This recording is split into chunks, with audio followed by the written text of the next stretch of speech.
כמו שאנחנו רואים, מחירי החשמל והאנרגיה באופן כללי ימשיכו לעלות גם בשנים הבאות.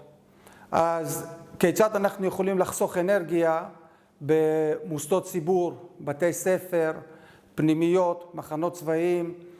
עשינו את כל מה שאנחנו יכולים, שמנו גופי תאורה של LED, שמנו מזגנים שהם בעלי יעילות אנרגטית גבוהה.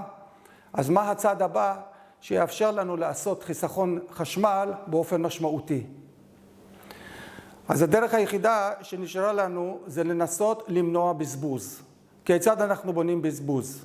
אם אני אביא כרגע דוגמה, בית ספר שיכול להיות מתאים לכל גוף ציבורי אחר או כל מבנה ציבורי אחר, אנחנו יכולים על ידי מערכת אוטומטה לקבוע פרופיל התנהגות למבנה.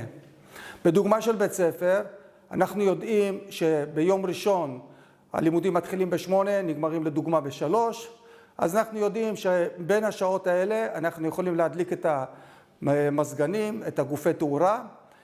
המערכת מאפשרת לנו מראש לקבוע התנהגות ליום ראשון, ליום שני, ליום שלישי, ליום שישי, סופי שבוע, מה עושים בחופש, מה עושים בפסח, כיצד הוא מתנהג בזריחת השמש, כיצד הוא מתנהג בשקיעה.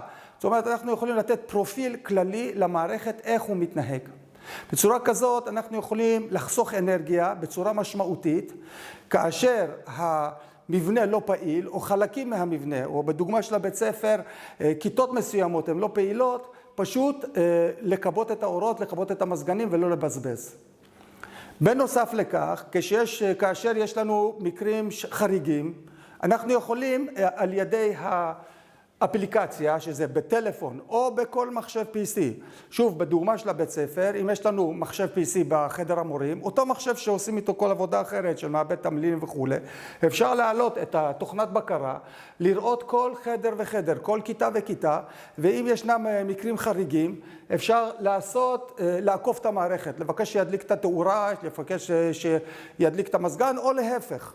לכבות מזגנים וגופי תאורה שלא צריכים אותם. באותה אופן, אם אנחנו מדברים שוב על בתי ספר, העירייה או כל גוף אחר יכול ממקום מרכזי לשלוט על כל הבתי ספר בעיר. זאת אומרת, המערכת לא רק שנמצאת על הטלפון, לדוגמה של אב הבית או של המנהל, או גם אפשר לשים את זה לכל מורה, לתת לכל אחד רק את הדבר שמעניין אותו. זאת אומרת, אם יש לי כאן איזושהי אפליקציה, אני יכול לתת רק כיתה א', למורה של כיתה א', ולאב הבית לתת את כל האפשרויות. ושוב פעם, אם בעירייה מסתכלים על המערכת, הם יכולים לגשת לכל האופציות. מרחוק לעשות סגור בית ספר, הפסק את המזגנים, או כל דבר אחר שרוצים לעשות בשליטה מלאה. כלומר, המערכת גם עובדת בצורה אוטומטית, וגם אפשר להפעיל אותה ידנית. בנוסף לכך, אנחנו יודעים שישנם גם הרבה נזקי מים.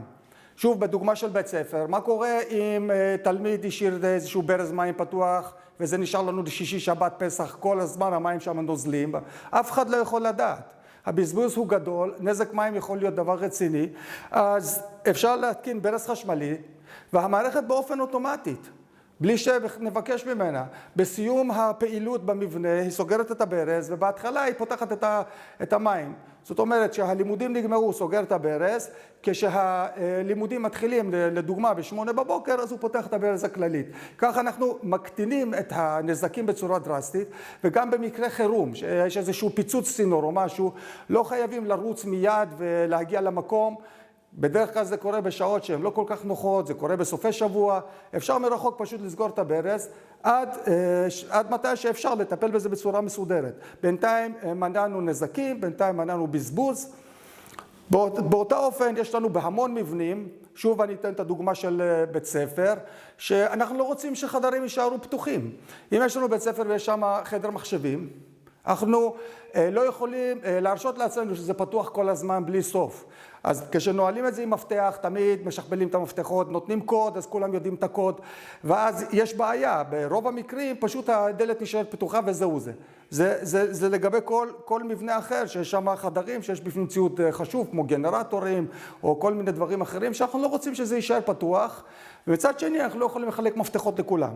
אז המערכת יכולה לנהל מנעולים, שאני אומר מנעולים זה איזה מנעול, דוגמה כזאת, או כל מנעול סטנדרטי אחר, שהוא נעול על בריח. זאת אומרת, זה מנעול שהוא נעול כמו כל מנעול אחר, ואנחנו יכולים, שוב בדוגמה של הבית ספר, לדאוג שבין השעות האלה והאלה יש פעילות בחדר מחשבים, אז פותחים את הדלת, אחרי שנגמרת הפעילות נועלים את הדלת באופן אוטומטי, כמובן שתמיד יהיה אפשר לפתוח את הדלת מבפנים ידנית, וכמובן שבמקרה של שריפה חלילה, המערכת פותחת את הדלתות באופן אוטומטי.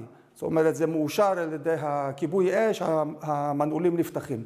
באופן כזה אנחנו שמרנו על המערכת, שמרנו על המבנה, ואנחנו בטוחים שמקומות שצריכים להיות סגורים יהיו סגורים, הברז מים יהיה סגור, לא איזה נזילות, המזגנים לא עובדים לחינם, הגופי תאורה לא דולקים סתם, מנענו נזקים, חסכנו המון כסף, יש לנו שליטה מלאה מכל מקום ובכל זמן על המבנה, חסכנו חיסכון אדיר, אם כל אחד יודע כמה שיש בזבוז, לא בגלל שיש זלזול, פשוט קשה מאוד להשתלט על שטח גדול, לרוץ ולבדוק איפה מתבזבז. זה פשוט עבודה קשה. כאשר המנהל או האחראי יש לו את הכל על כף היד שלו, בטלפון שלו, זה הרבה יותר נגיש, הרבה יותר פשוט, הרבה יותר קל. בנוסף, במידה ונדרש, אם יש מקרה חירום, המערכת יכולה לשלוח SMS לאחראי. שוב פעם ניתן את הדוגמה של נזילת מים. אם יש נזילת מים, אפשר שהמערכת תשלח SMS. זאת אומרת, המערכת היא מספיק חכמה בשביל לתת התראות על המסך שלה, במקום המרכזי, או זה עירייה, או כל מקום שזה לא יהיה, וגם לשלוח SMS לרשימת הטלפונים, כאשר הוא מודיע על מקרים חריגים.